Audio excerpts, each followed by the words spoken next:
الحمد لله وكفى وسلام على عباده الذين اصطفى أما بعد فأعوذ بالله من الشيطان الرجيم بسم الله الرحمن الرحيم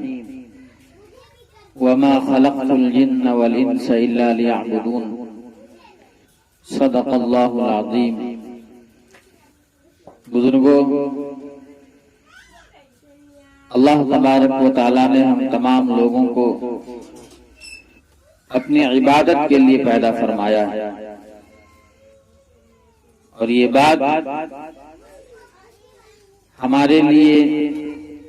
بہت ہی اہم ہے کہ ہم اس مقصد تخلیق کو اپنی زندگی میں ملحوظ رکھیں اور اللہ کے بندے ہو کر زندگی گزاریں۔ اس لیے کہ ایک انسان کا کمال یہی ہے کہ وہ اللہ کا بندہ بن کر رہے، لیکن اس ضمن میں ایک بات جو سمجھنے کی ہے وہ یہ ہے کہ اللہ تبارک و تعالی نے ہم تمام لوگوں کو جن احکام کا پابند بنایا ہے، جو شریعت ہمیں عطا کی ہے، اس کا حسن بلکہ اس کی روح اعتدال ہے۔ پچھلی اقوام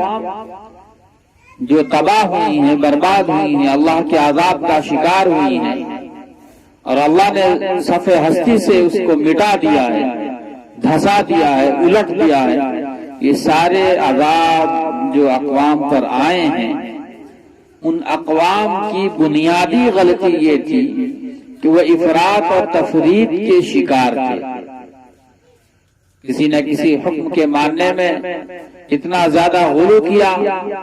کہ وہ کفر کی حد تک پہنچ گیا، اور کسی حکم کے ماننے میں اتنی زیادہ خفت برتی کہ وہ اپنے مقام سے نیچے اتر گیا۔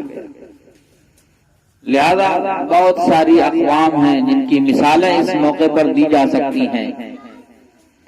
لیکن بہرحال یہ تفصیلی گفتگو کا موضوع نہیں ہے۔ مجھے جو اصل بات کہنی ہے وہ یہ کہنی ہے کہ بس ابھی کل کی شب برات ہے، اس کو ہم بلکہ ہمارے معاشرے میں عبادت کی رات کے طور پر جانا جاتا ہے۔ ہم اس کے اس پہلو پر روشنی نہیں ڈالیں گے کہ ہمیں کیا کرنا چاہیے۔ میں سمجھتا ہوں کہ یہ چیز ہم میں سے اکثر لوگ جانتے ہیں کہ ہمیں کیا کرنا چاہیے، اور سچ بات تو یہ ہے کہ ہم میں سے اکثر لوگ یہ بات بھی سمجھتے ہیں اور جانتے ہیں کہ ہمیں کیا نہیں کرنا چاہیے، لیکن اس کے باوجود غفلت کے شکار ہیں، اور جانتے بوجھتے ایسے اعمال، ایسے کرتوت، ایسے گناہ اور ایسی معصیتوں میں گھرے ہوئے ہیں کہ میں سمجھتا ہوں کہ آخرت میں ہماری تباہی کے لیے، ہماری بربادی کے لیے وہ بہت ہے۔ اللہ ہماری حفاظت فرمائے۔ حضور اکرم صلی اللہ علیہ وسلم نے جو شریعت ہمیں لا کر دی ہے، اللہ تبارک و تعالیٰ نے اپنے نبی کے ذریعے جس شریعت کا ہمیں پابند بنایا ہے، اس شریعت کی روح اعتدال ہے۔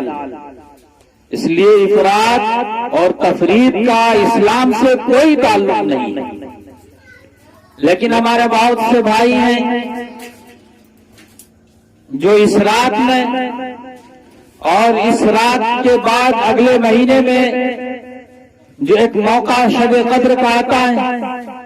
اس موقع پر بہت سارے ایسے اعمال کرتے ہیں جن کا میں سمجھتا ہوں کہ اسلام سے دور کا کوئی واسطہ نہیں۔ ایک بات کان کھول کر سن لیجئے اور خوب سمجھ لیجئے، بلکہ دل میں گرا کر لیجئے کہ نفلی عبادات میں اجتماعیت نہیں ہے۔ اسلام، یا آپ ہمیں مت سمجھائیے کہ اجتماعیت کا مذہب ہے، ہم خوب سمجھتے ہیں اس بات کو کہ اسلام اجتماعیت کا، اتحاد کا، شیرازہ بندی کا، معاشرتی زندگی کا نام ہے۔ لیکن اللہ تبارک و تعالیٰ نے جو احکام ہمیں عطا کیے ہیں جو فرض کے حیثیت سے ہیں، فرائض کے اندر اس کو اجتماعیت ہے، فرض نماز ہو اجتماعی ہو، فرض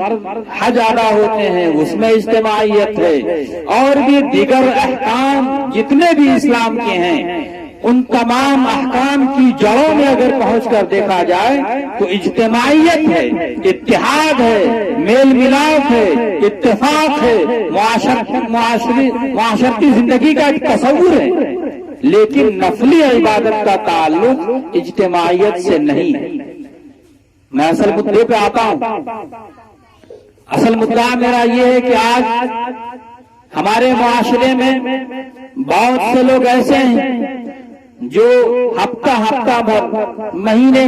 بھر، بلکہ بہت سے احباب تو ہمارے ایسے ہیں جو سالوں مسجد نہیں آتے، لیکن آج کی رات یعنی شب برات کی رات وہ مسجد آئیں گے۔ کیوں آئیں گے؟ انہیں دعوت دی جاتی ہے، بلایا جاتا ہے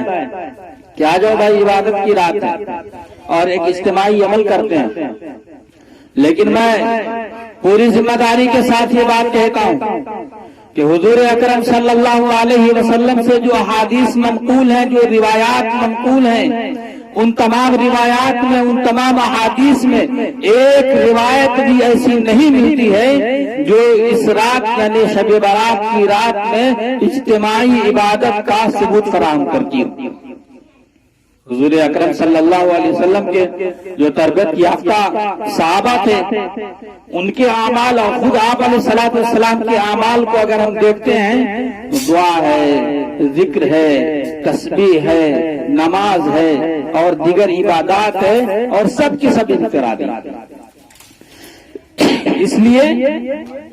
اس رات میں عبادت کیجیے، خوب شوق سے کیجیے، لیکن اجتماعی عبادت مت کریے۔ اجتماعی عبادت کا ثبوت آپ علیہ السلام سے نہیں ملتا ہے۔